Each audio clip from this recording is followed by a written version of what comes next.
بات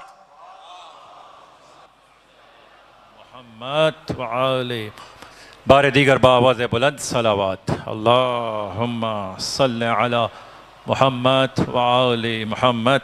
بلاتاخیر ملتمس ہوں حجت الاسلام والمسلمین مولانا نصرت عباس بخاری صاحب سے کہ وہ ذمہ ممبر ہوں اور مجلس اعضاء سے خطاب فرمائیں. آپ سے گزارش ہے کہ ان نعروں کا بھرپور جواب دیجیے گا. نعرہ تکبیر، تھوڑا اور زور سے ان نعروں کا جواب دیں اپنی پوری طاقت کے ساتھ. نعرہ رسالت، نعرہ حیدری، لبیک یا حسین، لبیک یا حسین، لبیک یا حسین.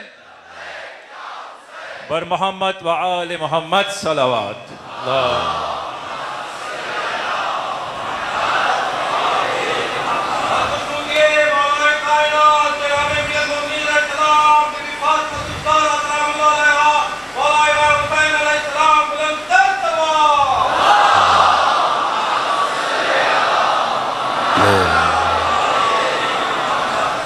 ایک سورہ فاتحہ 3 دفعہ سورہ توحید پڑھ کر تمام مومنین، مومنات، مرحومین، تمام علماء، تمام شہداء، استاد شہید سبط جعفر، شہید عارف حسینی کی روح کو پڑھ کر بخش دیں.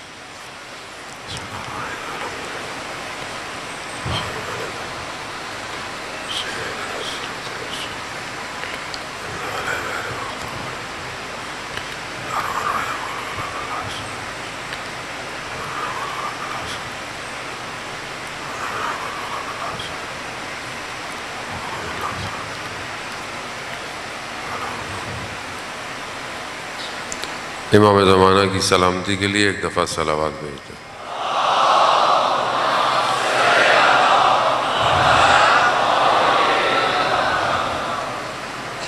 لا حول ولا قوة الا باللہ العلی العظیم. حسبنا اللہ ونعم الوکیل، نعم المولا ونعم النصیر. اعوذ باللہ من الشیطان الرجیم، بسم اللہ الرحمن الرحیم.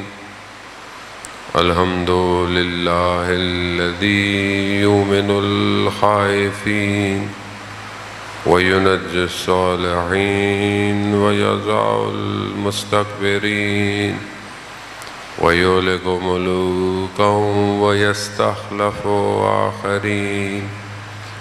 والصلاة والسلام على رسول الثقلين محبوب رب المشرقين والمغربين جد الحسن والحسين نبینا سیدنا بالقاسم محمد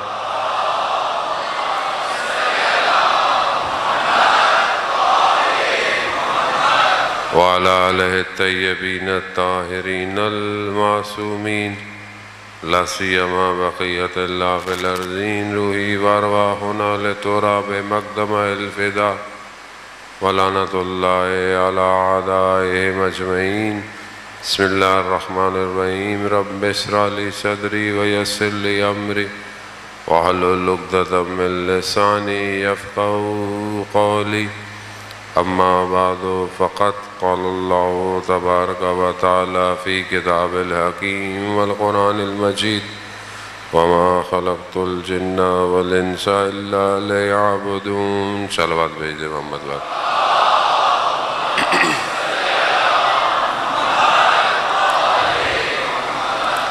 عزاداران سید الشہداء علیہ السلام، چوتھی محرم کی شب کربلا کا محور وقت کا امام ہے. جو لوگ امام کے ساتھ آئے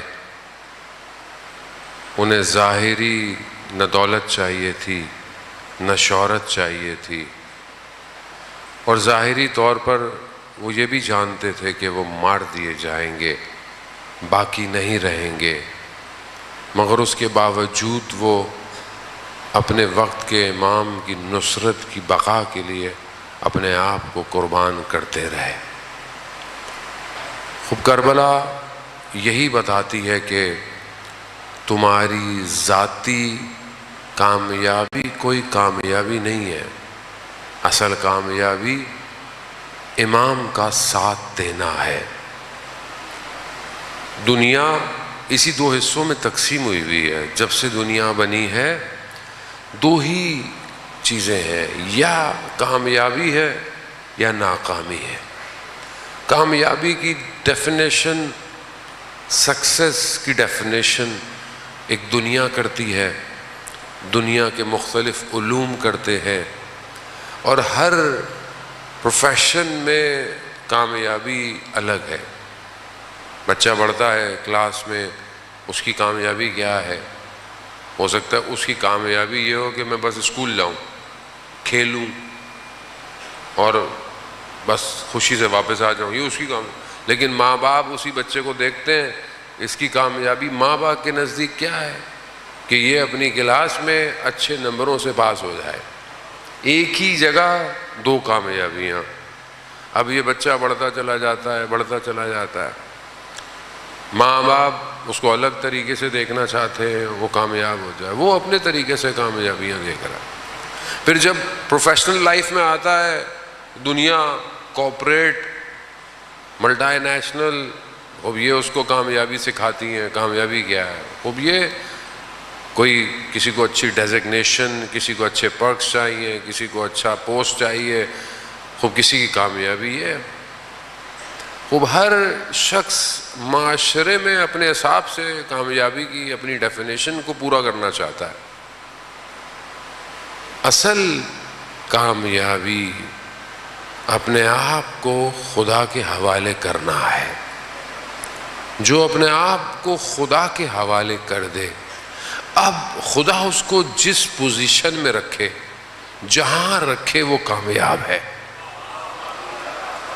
کیونکہ اس سے بہتر تو نہ کوئی حکیم ہے، نہ کوئی خبیر ہے، نہ کوئی قادر ہے، نہ کوئی علیم ہے۔ وہ بہتر جانتا ہے۔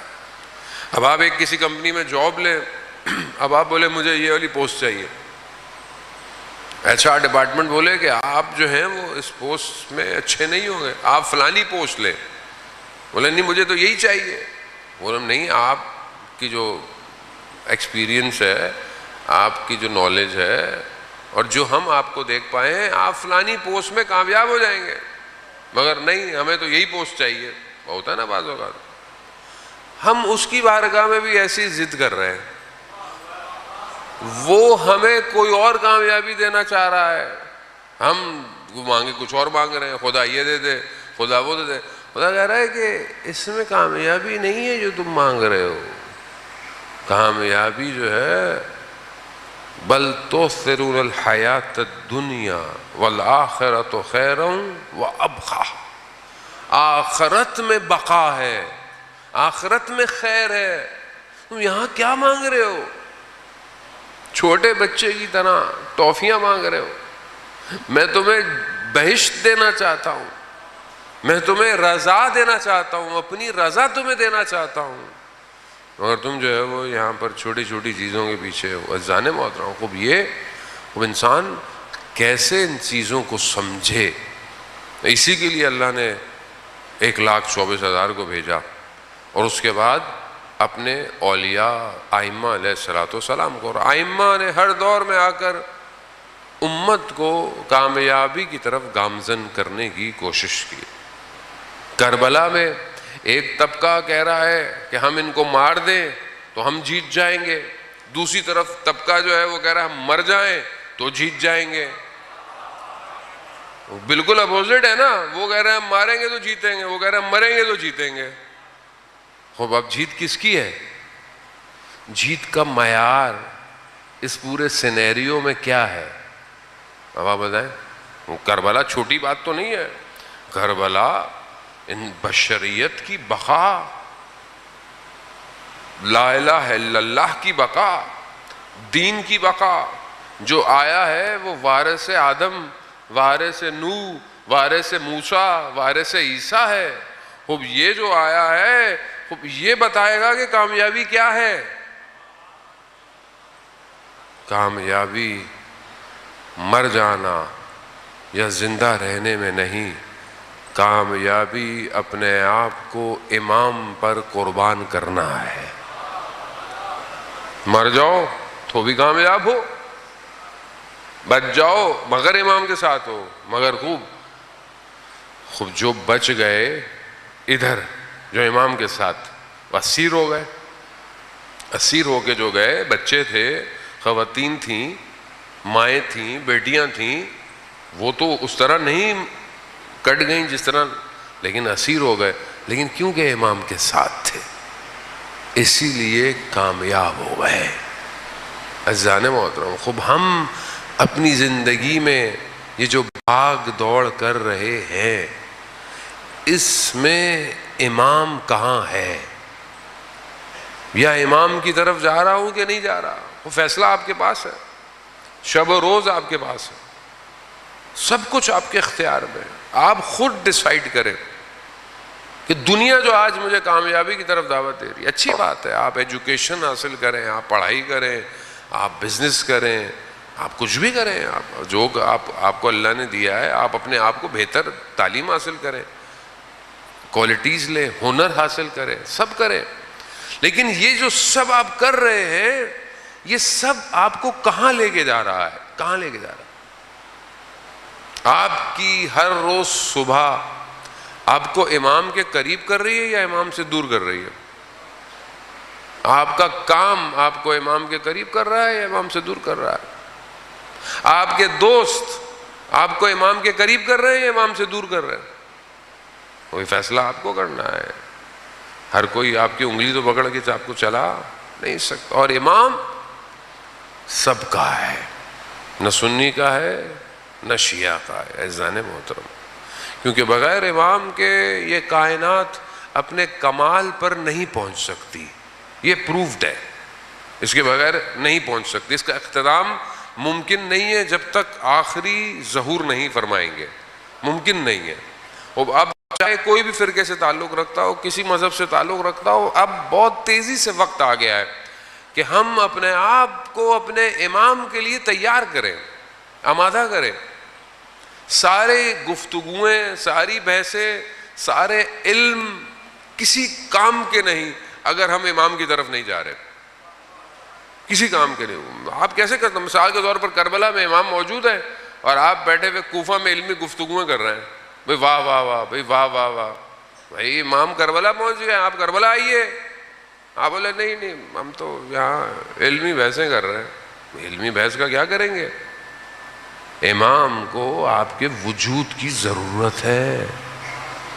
اب یہی ہماری عزیزان محترم ٹوٹی پھوٹی سی گفتگو ہے۔ چند دن میں خدا انشاءاللہ ہمیں توفیق دے کہ ہم چند دن کے بعد، بلکہ ہر روز ایسا ہو کہ جب ہم یہاں سے اٹھیں تو ہم ایک قدم امام سے قریب ہو جائیں۔ ہونا یہی چاہیے، ورنہ پھر ہم کربلا نہیں سننے آئے، ہم پھر کچھ اور کرنے آئے۔ عزیزان محترم، چند چیزیں میں نے آپ کی خدمت میں بتائیں کہ کون سی چیزیں کوئی انسان کو امام کے قریب کر سکتی ہے۔ امام کا وجود خود ہمارے وجود کو تبدیل کر سکتا ہے، خود۔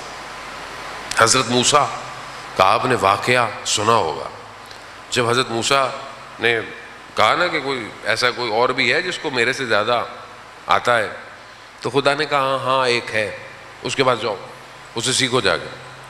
تو قرآن نے حضرت خضر کا نام نہیں لیا لیکن اس کا واقعے کو ذکر کیا۔ اب جب یہ پہنچے ہیں، سفر کیا ہے، انہوں نے کافی ٹریول کیا، اور یہ حضرت ہارون کے ساتھ تھے یا ان کی کوئی اور وسیع ان کے ساتھ تھے یا یوشع کے ساتھ تھے۔ ایک جگہ پر بیٹھے تو ان کی آنکھ لگی، تو جب ان کی آنکھ کھلی تو انہوں نے مطلب جگہ کا پوچھا، تو وہ جو ساتھ تھے انہوں نے حضرت موسیٰ سے کہا کہ مچھلی جو ہے نا وہ جو لی ہوئی تھی وہ مردہ تھی، وہ لیکن اس میں جان آئی ہے اور اٹھ کے پانی میں چلی گئی۔ تو حضرت موسیٰ سمجھ گئے کہ وہ روح جو ہے نا، وہ روح بزرگ وہ یہیں کہیں ہے جس کے وجود کی وجہ سے مچھلی زندہ ہو گئی ہے۔ حضرت خضر وہ روح بزرگ ہے، حضرت خضر ایسا نہیں ہے، حضرت خضر ابھی تک زندہ ہیں، ابھی تک زندہ ہیں۔ اب حضرت خضر جیسی شخصیت کے حضرت موسیٰ ان کے پاس آئے اور دیکھ رہے ہیں کہ ایک بڑی روح جب ہوتی ہے، بزرگ ہوتی ہے، اور یہ روح کش اصل روح ہے، پھر نفس ہے، اسی کے اندر عقل ہے، اور اسی کی جو سب سے بیسٹ جہت ہے وہ قلب ہے، کیونکہ قلب بہت وسیع ہے، قلب عالم کا مشاہدہ کرتا ہے، یہ آنکھ عالم کو نہیں دیکھ سکتی۔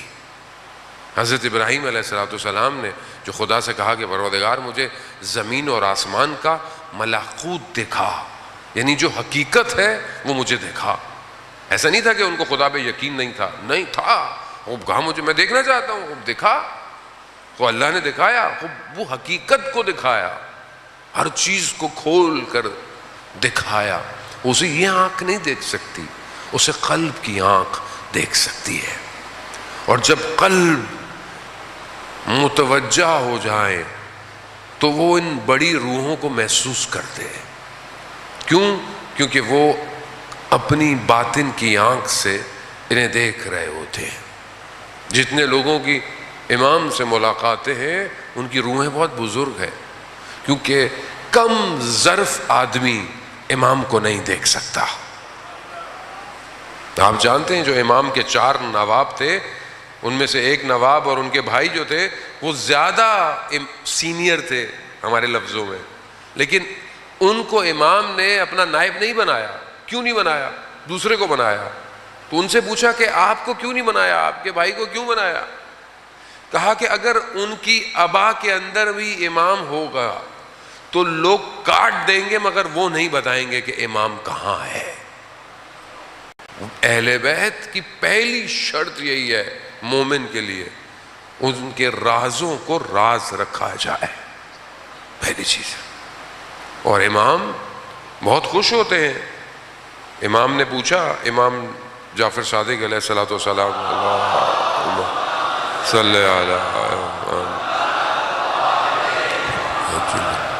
امام نے پوچھا کہ جب تم بیٹھتے ہو آپس میں تو کیا کرتے ہو؟ کہ مولا جب ہم آپس میں جمع ہوتے ہیں تو آپ کا ذکر کرتے ہیں، آپ کے جد کا ذکر کرتے ہیں۔ تو امام فرماتے ہیں کہ ہمیں بہت خوشی ہوتی ہے اس بات سے کہ تم جب بیٹھتے ہو اور ہمارا ذکر کرتے ہو۔ یہ جو ہم بیٹھے ہوئے ہیں ہم امام کے دل کو خوش کر رہے ہیں، اور جو قلب امام کو خوش کر دے، عزیزان محترم، اس سے بہتر کوئی اور کام نہیں ہے۔ روایات تو یہ کہتی ہیں کہ مومن کے دل میں دل کو خوش کرو، ادخال سرور کرو مومن کے دل کو۔ امام فرماتے ہیں کہ مومن کے دل کو خوش کرو، جو مومن کے دل کو خوش کرے گا گویا اس نے ہمیں خوش کیا۔ تو مومن کے دل کو کیسے خوش کرے؟ کوئی اچھا مشورہ دے دیں، کسی کو کوئی ضرورت ہے تو پوری کر دیں، مومن کو خوش کر رہے ہیں۔ کوئی مومن آپ سے تقاضا کرے آپ اس کو خوش کر دیں۔ مشہور واقعہ میں پہلے کئی دفعہ آپ کی خدمت میں عرض کر چکا ہوں۔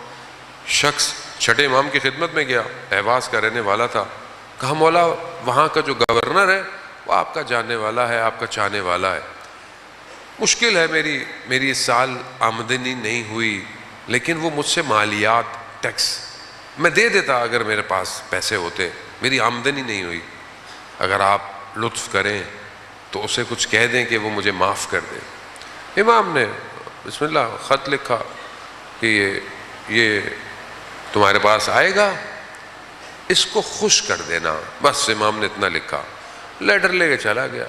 جب لیٹر لے کے پہنچا رات کا وقت تھا، جب اسے پتا چلا امام کا قاصد آیا ہے، ننگے پاؤں دوڑتا ہوا گیا، پہلے اس کو چوما، پھر خط کو چوما، پھر آیا بیٹھا خط کو کھولا، دیکھا کہ امام نے کہا ہے اس کے دل کو خوش کر دو۔ امام اس نے پوچھا کہ کیا مسئلہ ہے؟ اس نے بولا میرا یہ مسئلہ ہے۔ اس نے اسی وقت بلایا جو شخص اس میں تھا، اس کو بولا اس کا جو حساب کتاب ہے کاٹ دو، سارا صاف کرو۔ پھر اپنے منشی کو بلایا، کہا میری جائیداد کے 2 حصے کرو، میری جائیداد کو 2 حصوں میں تقسیم کر دو، 1 حصہ اس کو دے دو۔ وہ تو عجیب سا ہو گیا، بولا مولا مطلب میرے لیے وہ کافی تھا؟ کہا نہیں۔ کہا جس قالین پر کھڑے ہو تم، اس کو پر لیٹر لے کر آئے، اس کارپیٹ کو لپیٹو، اس کو بھی دے دو اس کو۔ کہا خوش ہو گئے؟ ہاں میں بہت خوش ہو گیا۔ امام نے کیا کہا تھا؟ اس کو خوش کر رہا. عزیزان محترم، اللہ اکبر. ہم اپنے آپ کو دیکھیں، کیا ہم ایک دوسرے کو خوش رکھتے ہیں؟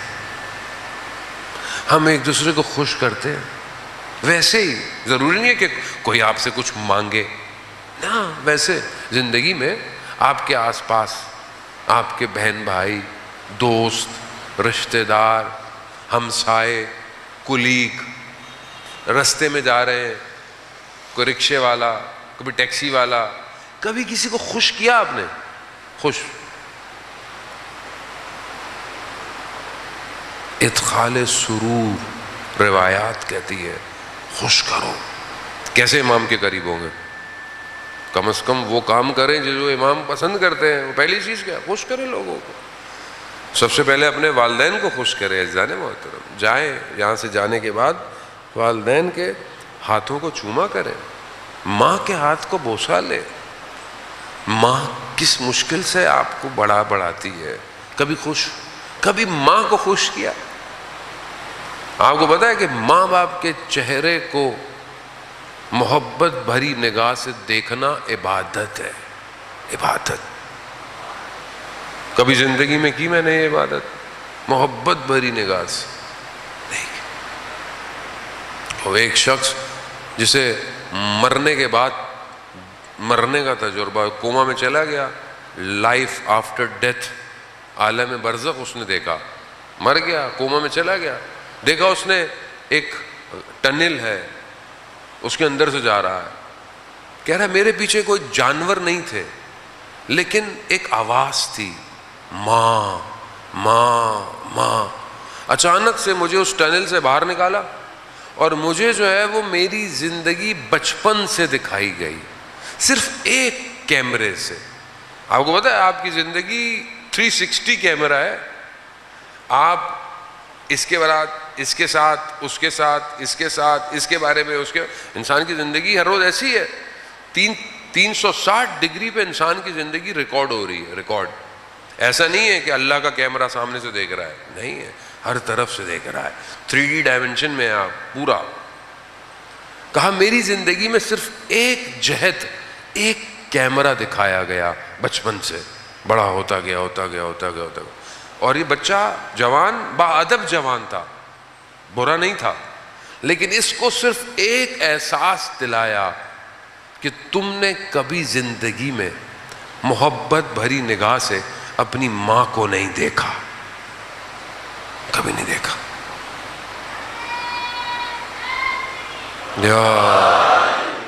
اب یہ ادخال سرور ہے، اب یہ زندگی میں عزیزان محترم. خیر اس نے سب اس کا ہو گیا. وہ پھر دوبارہ امام کی خدمت میں گیا. وہ شخص جیسے ہی امام کی خدمت میں آیا، کہا مولا اس نے میرا کام کر دیا، اس نے مجھے خوش کیا. تو امام فرماتے اس نے تمہیں خوش نہیں کیا، اس نے ہمیں بھی خوش کیا.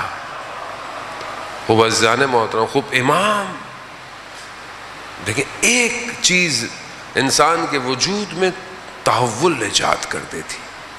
لیکن وہیں میں نے آپ کو بتایا کہ رکاوٹیں بھی ہیں. کل ایک رکاوٹ میں نے آپ کی خدمت میں بیان کی، محبت. لیکن کون سی محبت؟ جو کاذب محبت، جھوٹی محبت، دنیا کی محبت، مال کی محبت، ریاست کی محبت، سونے سے محبت، کھانے سے محبت، خاتون کی محبت. اب یہ محبتیں کیا ہیں؟ یہ رکاوٹ ہے دنیا میں. دوسری چیز جو رشد اٹھنے سے روکتی ہے وہ اپرچونٹیز کو صحیح اویل نہ کرنا، یعنی جو فرصتیں ہیں آپ کی زندگی میں اسے ضائع کر دینا. یہ دوسری چیز ہے. روایات کہتی ہے، امام علی علیہ الصلوۃ والسلام ارشاد فرماتے ہیں،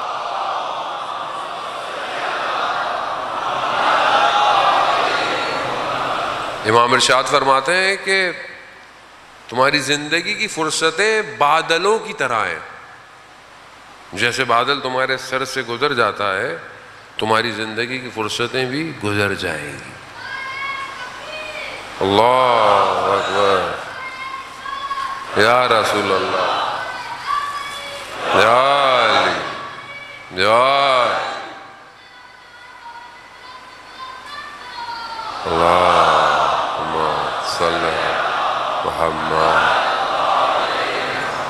وزان محترم، خوب فرصت انسان کی زندگی میں ہے. شخص جو ہے وہ ترامہ امام کو رستے میں ملا، امام نے اسے آفر کیا ساتھ چلو ساتھ. اس نے کہا مولا مجھے اجازت دے، میں اپنے گھر والوں کا نان نفقہ کر کے آ جاؤں. بصرہ کا رہنے والا تھا. امام نے کہا تمہاری مرضی، یہ نہ ہو کہیں دیر ہو جائے. کہا نہیں مولا میں آ جاؤں گا. فرصت ضائع کر دی. گھر گیا، زوجہ نے پوچھا کیوں آئے ہو؟ کہا تم لوگوں کے لیے کھانے پینے کا انتظام. کہتی زوجہ نے اس کو نوچ لیا. کہا تمہیں ہمارے کھانے پینے کی فکر ہے؟ ادھر زہرا کے اولاد کربلا میں بھوکی پیاسی ہے. گریا کرتا رہا ساری رات. صبح اٹھا، بصرہ میں ناکے لگے ہوئے تھے، نہیں جا سکا. فرصت گئی. اپورچونٹی لائف میں آتی ہے، آپ ضائع کر دیں. اور یہ ضائع کر دیں گے آپ رشد، آپ اپنی ظاہری زندگی میں بھی کامیاب نہیں ہو سکتے. آپ کو کسی نے اپورچونٹی دی، ابھی آپ جوان ہیں ماشاءاللہ، جس میں اکثر لوگ جوان ہیں. جوانی میں فرصت ہے کس چیز کی؟ پڑھائی کی، ایجوکیشن حاصل کرنے کی، ہنر حاصل کرنے کی، سکلز کو لرن کرنے کی، محنت کرنے کی، عبادت کی، قرآن سیکھنے کی، تلاوت. فرصت ہے آپ کے پاس. اس پوری فرصت کو آپ کتنا استعمال کرتے ہیں؟ 24 گھنٹے میں آپ اپنے اوپر کتنا استعمال کرتے ہیں؟ مجھے آپ بتائیں کتنا آپ کے پاس ٹائم ہوتا ہے، کتنا آپ کام کر سکتے ہیں. 3 سال سے لے کر 5 سال کا بچہ قرآن حفظ کر لیتا ہے، حفظ کر لیتا ہے. 5-6 سال تک کا بچہ دنیا کی کئی زبانیں سیکھ سکتا ہے. لیکن آج کل تو بچے بیٹھے ہوئے آئی پیڈ پہ گیم ہی کھیل رہے ہیں. کیوں؟ کیونکہ ماں باپ کو پتہ ہی نہیں ہے کہ بچے کی تربیت کیسے کرنی ہے. ماں باپ بھی اپنا ٹائم ضائع کر رہے ہیں، بچے بھی نیٹ فلکس ہی دیکھ رہی ہے، ٹی وی دیکھ رہی ہے، اور ڈرامے چل رہے ہیں.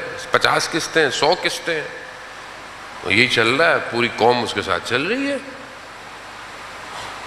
فرصت، یہی فرصت. میں یہ نہیں کہتا کہ آپ کی لائف میں انٹرٹینمنٹ نہ ہو یا کوئی چیزیں نہ ہو، نہیں، حلال ہو سب کچھ، جو ہو حلال ہونا چاہیے. لیکن یہ فرصت نہیں ملے گی پھر.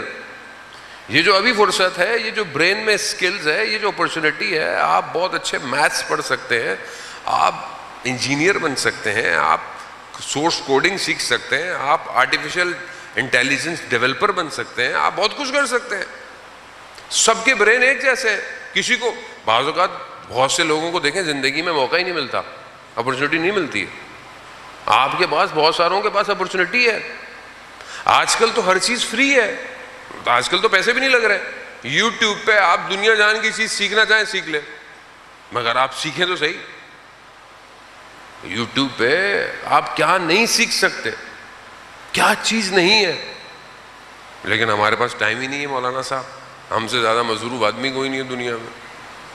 تو یہ فرصت، چلیں باقی ساری چیزیں چھوڑ دیں. پورے 24 گھنٹے میں ہمارے پاس قرآن پڑھنے کا کتنی فرصت ہے؟ پورے 24 گھنٹے میں ہمارے پاس قرآن پڑھنے کے لیے کتنی فرصت ہے، کتنا ٹائم ہے؟ مریں گے جب، قبر میں جائیں گے، تب آپ کو اور مجھے بھی، میں آپ کو کیوں کہوں، مجھے احساس ہوگا کتنی فرصت تھی کلام الہی کو لمس کرنے کی، اور میں نے نہیں کی. مرنے کے بعد قبر دیکھی تو کیا دیکھا؟ مرنے سے پہلے اپنی قبر دیکھے. مرنے کے بعد آپ نے حقائق دیکھے تو کیا دیکھا؟ مرنے سے پہلے دیکھے نا کہ آپ کے ساتھ کیا ہونے والا ہے. یہ فرصت کس کے پاس ہے؟ یہ فرصت ہمارے پاس. اولیاء خدا ایک لمحہ اپنا ضائع نہیں کرتے تھے. ایک لمحہ. آیت اللہ عظمیٰ بہجت، اللہم صلی علی محمد. آیت اللہ عظمیٰ بہجت کے استاد آیت اللہ قاضی طباطبائی رضوان اللہ تعالی علیہ ان کے شاگرد بتاتے ہیں کہ ہم نے استاد کے زبان میں گڑھا دیکھا، گڑھا. تو ہم نے پوچھا استاد یہ کیا ہے؟ آیت اللہ غازی فرماتے ہیں کہ میں نے 25 سال اپنی زبان کے نیچے پتھر رکھا ہے. کہا کیوں؟ کہا فضول بولنا نہ پڑے. میں یہ نہیں کہتا کہ اب آپ لوگ منہ میں پتھر رکھے، ہم رکھ بھی نہیں سکتے. کیوں؟ کیونکہ فرصت ہے.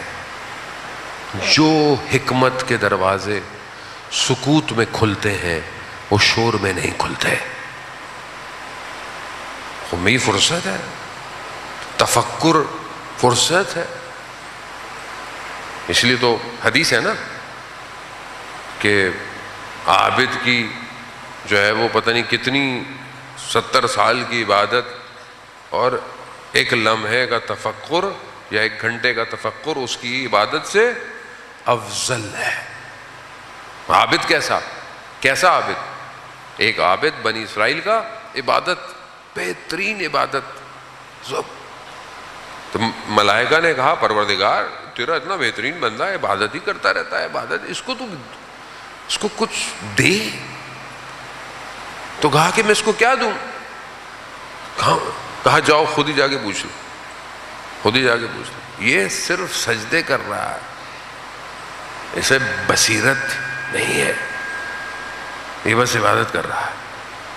ملائکہ شخص کی صورت میں گیا، کہا کہ میں خدا کی طرف سے کوئی چیز، تمہاری خواہش، کوئی دعا، کوئی چیز چاہیے. اب بہترین اس کے پاس پانی، ہریالی، عبادت، مزے کر رہا ہے. تو کہا کہ وہ چیز چاہیے خدا کی طرف سے. کہا ہاں، اگر کوئی گدھا ہوتا تو کم از کم یہ گھاس ضائع تو نہ ہوتی، گھاس کھا لیتا. تو پھر خدا نے ملائکہ سے کہا دیکھا میں تمہیں نہیں کہتا تھا، یہ بے بصیرت عبادت کر رہا ہے. میں جانے محترم زندگی اپورچونٹیز، بعض اوقات آپ اپنی زندگی میں پھنستے ہیں، یہ پھنسنا اپورچونٹی ہے. آپ اپنی اپورچونٹیز کو اویل کریں، زندگی میں اویل کریں. جو امام حسین علیہ السلام کے ساتھ آیا اس نے اس اپورچونٹی کو اویل کیا. فرصت ملی اس کو، موقع ملا اس کو. جیسے ہی موقع ملا امام نے اشارہ کیا، آ گیا امام کے پاس. اپورچونٹی اور بھی لوگوں کو ملی. تو کیا ہم اپنی زندگی میں اس فرصتوں کو ضائع کر رہے ہیں؟ نہیں کر رہے. تیسری چیز خوف. خوف انسان کو رشد سے روک دیتا ہے. انسان کو خوف ہو، میری جان، میرا مال، یہ ساری چیزیں چلی جائیں گی، انسان کو خوف ہے. جن کو خوف تھا وہ کوفہ سے کربلا نہیں آئے. جن کو جان کا خوف تھا، مال کا خوف تھا، وہ نہیں آئے. اور بعض لوگ جو دوسری طرف تھے امام کے سامنے، ان کو بھی یہی خوف تھا کہ یہ نہ ہو کہ ہمیں کچھ مل جائے، ہمارے گھر والوں کو جلا دیا جائے. انہوں نے کیا کیا؟ انہوں نے بھی یہی کیا. خوب انسان، یہ چیزیں قربت امام سے انسان کو دور کر دیتی ہے. بس بہت تیزی سے میں اس گفتگو کو سمیٹوں. عزیزان محترم، ایک چیز ضد ہے، لجاجت، یعنی انسان اپنی زندگی میں ضد کرتا ہے. یہ چیزیں رکاوٹ دیتی ہیں انسان کو حاصل کرنے میں. اگر آپ زندگی میں ہر چیز میں بہت سخت ہیں تو کبھی بھی ہدایت آپ کی طرف نہیں بڑھے گی. موقع آئے گا ضائع کر دیں گے. انسان کی زندگی میں بیداری کا موقع ملتا ہے. امام ہر کسی کی زندگی میں اسے موقع دیتے ہیں. آپ یہ نہیں کہہ سکتے کہ ہماری زندگی میں موقع نہیں ملا، ہم اپنے امام کا ساتھ کیسے دیتے. اس لیے تو کہا ہے کہ جب بھی کربلا والوں کو یاد کرو تو یا لیتنی کنت معکم فافوز، کاش ہم آپ لوگوں کے ساتھ ہوتے تو کامیاب ہو جاتے. اب آپ دیکھیں، ایک شخص ہے، مشروب شراب، انقلاب آ گیا ایران کا، پابندی لگ گئی، شراب نہیں مل رہی، کئی سال گزر گئے، اب پریشان ہے. مشہد میں رہتا ہے، حرم نظر آیا، اب کہیں اور تو سمجھ میں آیا نہیں، تو امام سے کہتا ہے کہ آپ کے پاس اتنی قدرت ہے اور میں جو ہوں بغیر مشروف کے ہوں. پیچھے سے اب اس کو خود نہیں پتا کہ وہ کر کیا رہا ہے. پیچھے سے شخص نے بولا کہ کیا چیخ رہے ہو, کیوں چیخ رہے ہو؟ کہا یہ مسئلہ ہے. کہا میرے پاس ہے, میرے ساتھ چلو. جیسے ہی یہ کہا نا وہیں زمین پہ گر گیا, شرمندہ ہو گیا. کہا کیوں؟ ہاں نہیں, میں اس لائق نہیں کہ میں نے کہا, شرمندہ ہو گیا. دوسرا بولا, وہ بھی شرمندہ ہو گیا. اس نے بولا کہ میں بھی یہ سب چھوڑ دیتا ہوں. یعنی کیا؟ یعنی اللہ اکبر, امام کیسا ہے امام ہے. یعنی امام نے یہ نہیں کہا کہ یہ کیا مانگ رہا ہے کیسے. اور ہم لوگ کیسے, ہم کسی کو دیکھتے ہیں تو اس کو کیا کہتے ہیں, تمہارا تو بیٹا کچھ نہیں ہونے والا, تم تو جنت ونت میں نہیں جاؤ گے, تم کچھ بھی ہم کون ہوتے ہیں؟ کوئی نیاز کھانے آتا ہے آنے دو, کوئی تھوڑی دیر کے لیے آتا ہے آنے دو, کوئی ماتم کرنے آتا ہے آنے دو. میری مجلس نہیں ہے, یہ امام حسین کی مجلس ہے. شاید تھوڑی دیر میں تبدیل ہو جائے, شاید آخری آنے والا سب سے پہلی صف میں چلا جائے, ہمیں نہیں پتا. وہ یہ امام ہے, امام نے اس کو تبدیل کر دیا. اور وہ جب گھر سے آیا تھا تو اپنی بیوی کو بہت مار کے آیا تھا, بہت مار کے آیا تھا. جب واپس گیا دروازہ کھٹکھٹایا تو اس کی بیوی دروازے کے پیچھے تھی. تو اس نے ایک جملہ کہا, مجھے اندر آنے دو, میں اب آدم ہو گیا ہوں, انسان بن گیا ہوں. بیوی نے جملہ سنا, بے ہوش گر گئی. دروازہ باقاعدہ کھلوایا گیا, اندر گیا, بیوی کو ہوش آیا. کہا تمہیں کیا ہو گیا تھا؟ کہا جب تم اتنے مجھے مار کے گئے تھے میں نے امام رضا سے کہا تھا کہ مولا یہ اب گھر نہ آئے اگر یہ آدم نہ ہو, آدم نہ ہو. یا علی, آدم نہ ہو. ایک جھلک امام کی تبدیل کر دیتی ہے انسان. وہ اسی ایک جھلک کے لیے تو منتظر ہیں ہم لوگ, وہ یہی ایک جھلک چاہیے. آپ کربلا میں دیکھیں کیسی تجلیاں ہوئی ہیں لوگوں کے اوپر کہ آج ہم سب کو سلام کرتے ہیں. تو خوف اپنے وجود سے باہر نکل, خوف رکھے کس کا؟ خدا کا. بس دنیا کا خوف, مر جانے کا خوف, چھن جانے کا خوف نہیں ہے کچھ. جتنا خوف ہوگا اتنا آپ کے پیچھے دنیا بھاگے گی. آپ خوف ختم کر دیں. تاریکی سے, اندھیرے سے خوف کس کو ہوتا ہے؟ بچے کو ہوتا ہے, بعض اوقات بچوں کو. آپ اندھیرے میں جا کے بچے کو چھوڑ دیں, خوف ختم ہو جائے گا. خوف ہوتا ہے نا, آپ زندگی میں جس چیز سے خوف ہے اس کو عمل انجام کریں. لیکن نہ برا کام خدا نہ خاصہ ہے تو خوف ہے, اچھی بات ہے, برے کام سے تو خوف میں ہی رہے نہ. اگر زندگی میں جد و جہد آگے بڑھنے کا خوف اس کو ختم کر. آخری چیز آج کی گفتگو کی, اور بہرحال آپ سے التماس سے دعا, مایوسی, نا امیدی, یہ انسان کو رشد کرنے سے روکتی ہے. یہ امام کے قریب جانے سے روک. انسان اگر مایوس ہو جائے, نا امید ہو جائے, جبکہ خدا رحمان ہے, رحیم ہے, اس کے دروازے ہر کسی کے لیے کھلے ہوئے ہیں. ان اللہ یحب التوابین, آگاہ ہو بے شک خدا توبہ کرنے والے سے محبت کرتا ہے. کوئی بھی شخص رسول کے پاس آیا, رسول خدا سے پوچھا یا رسول اللہ قیامت والے دن حساب کتاب کون کرے گا؟ اب ویسے تو پورا نظام خدا کا ہے بھائی, ملائکہ آتے ہیں پانی کے لیے, موت کے لیے, سارے کام ملائکہ, لیکن کام تو خدا ہی کا ہے, خدا نے کہا ہے. تو اس شخص نے پوچھا یا رسول اللہ حساب کتاب کون کرے گا؟ تو رسول خدا نے کہا کہ خود خدا کرے گا. تو مسکرانے لگا. کہا مسکرا کیوں رہے ہو؟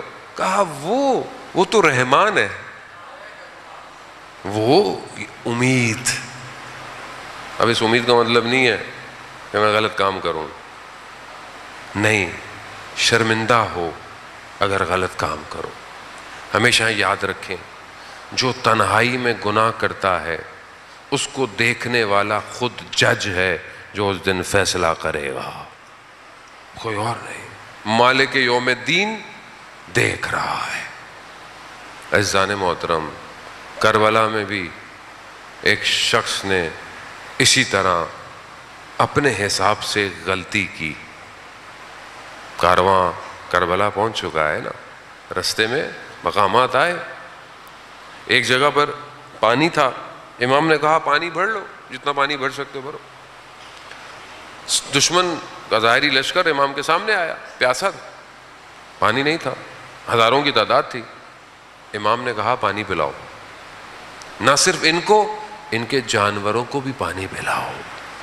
یہ حسین ہے جو جانوروں کو بھی پانی پلا رہا ہے، اور ایک وہ تھے جنہوں نے 6 ماہ کے بچے کو بھی پانی نہیں دیا، پانی پلایا، سیراب کیا، جانے لگے، روک لیا۔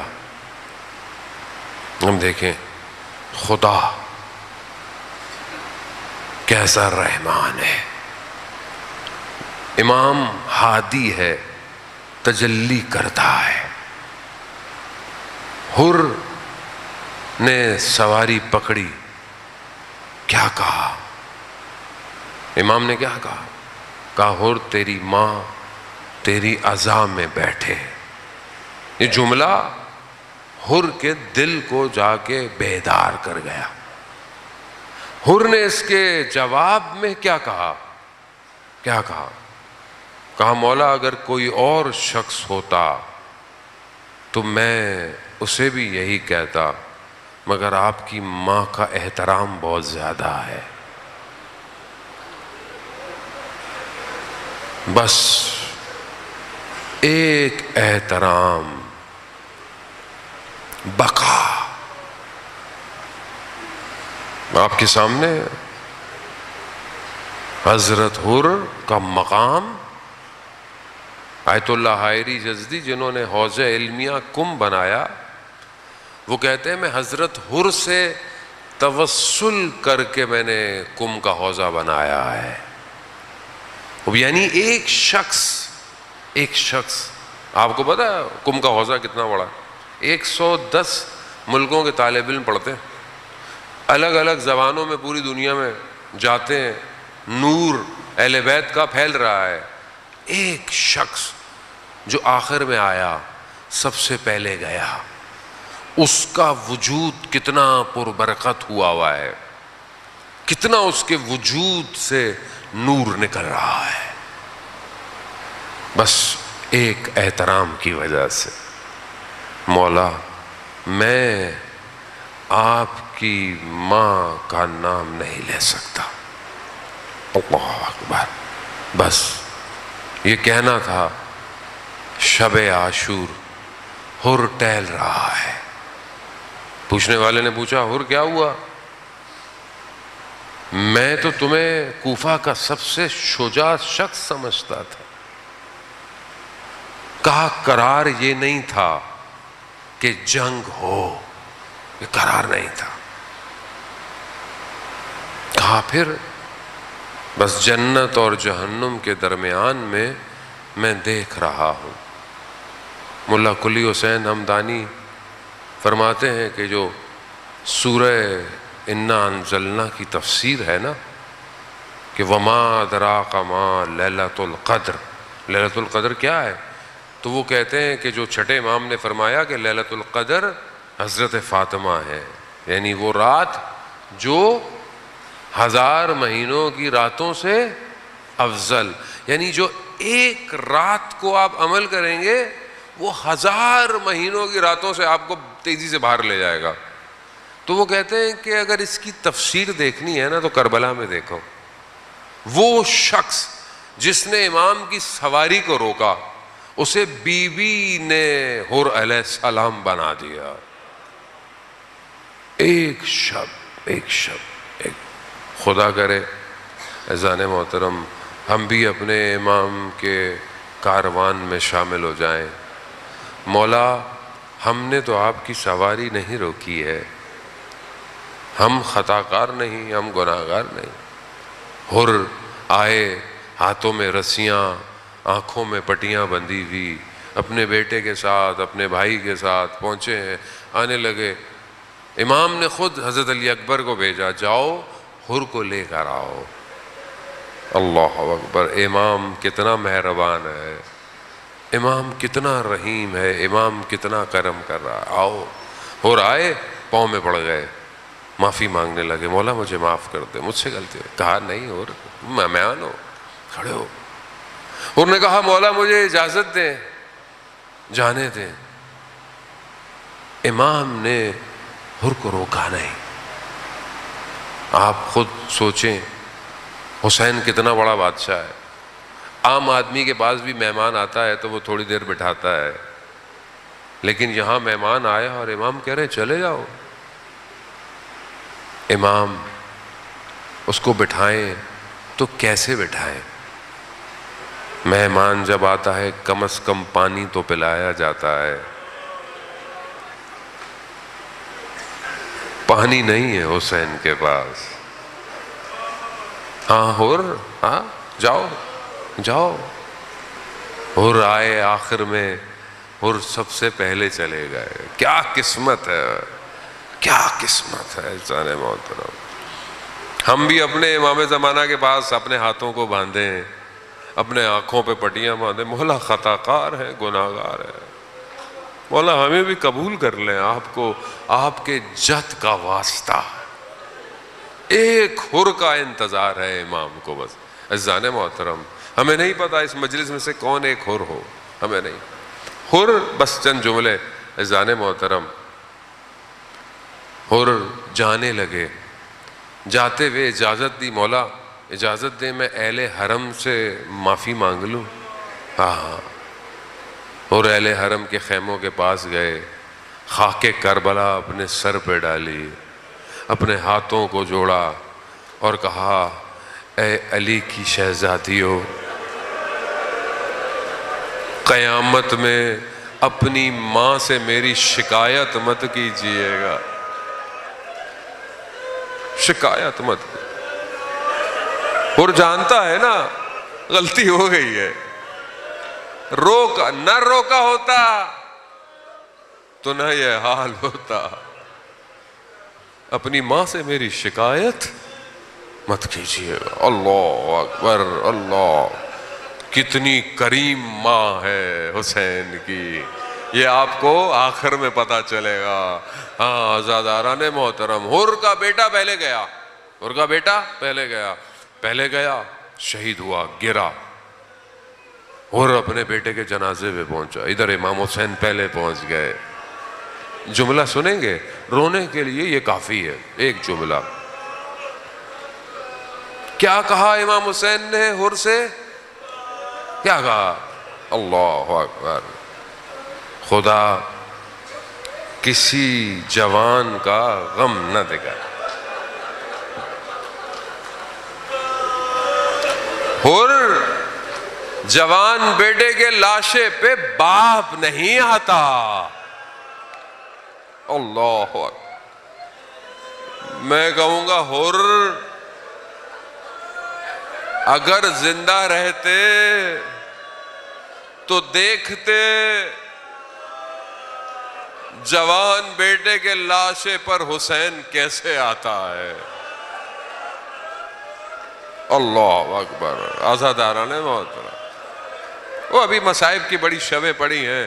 آپ علی اکبر وہ جوان ہے جس کے لیے جتنا رویا جائے۔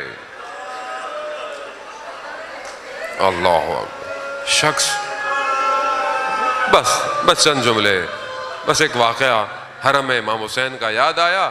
شخص کہتا ہے کہ میں حرم میں بیٹھا ہوا تھا، ایک شخص میرے برابر میں آیا، امام وقت کا امام تھا، مجھے نہیں پتا امام ہے، میں نے کہا میں امام سے ملنا چاہتا ہوں، تو اس شخص نے کہا کہ وہ جو شخص بیٹھا ہے نا اس کی امام سے ملاقات ہوتی ہے۔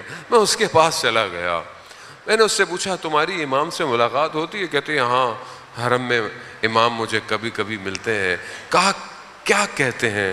کہا مجھے حرم میں ملتے ہیں تو کہتے ہیں شخص یہ جو فلانی جگہ دیکھ رہے ہو نا، یہ وہ مقام ہے جہاں علی اکبر گرا تھا۔ کہا مجھے کبھی دکھاتے ہیں یہ وہ مقام ہے جہاں پر علی اصغر کو تیر لگا تھا. پھر اور کیا کہتے ہیں؟ کہا مجھے بتاتے ہیں یہاں میری پھوپھی جان کھڑی ہوئی تھی. تو پھر اس شخص نے اس سے پوچھا کیا تو اس شخص کو جانتا ہے جو تیرے برابر میں بیٹھا؟ کہا میں نہیں جانتا. کہا وہی تو امام ہے. کہا اسی لیے وہ بار بار کہہ رہا تھا اے میری پھوپھی جان، اے میری پھوپھی جان. اللہ. ہاں عزادارہ نے کربلا ایسے ہے. بس آخری جملہ بڑا آپ نے گریہ کیا. حضرت حر ہم سب کی شفاعت کریں، سب کی شفاعت کریں. بس آخری جملہ کہوں گا، یہ جو وہاں حضرت حر نے معافی مانگی نا کہ اے علی کی شہزادیوں، روز قیامت میں اپنی ماں سے میری شکایت نہ کرنا. ماں کتنی کریم. حر گرے، حر کے سر پہ شقاف لگا. اللہ اکبر. قیامت تو دور کی بات، حسین نے اپنی ماں کا رومال نکالا، حر کے ماتھے پر باندھا. اللہ اکبر. بس یہی بتانا ہوگا حر تو پریشان کیوں ہوتا ہے، تو قیامت کا انتظار کیوں کرتا ہے؟ زہرا کا رومال تیرے ماتھے پر یہ بتا رہا ہے حر ہم نے تجھے معاف کر دیا. بس جب حر گرے تو پھر امام نے دوبارہ حر کی ماں کی طرف سے جملہ کہا، حر تیری ماں نے تیرا نام کتنا اچھا رکھا، تجھ حر ہے، تو آزاد ہے.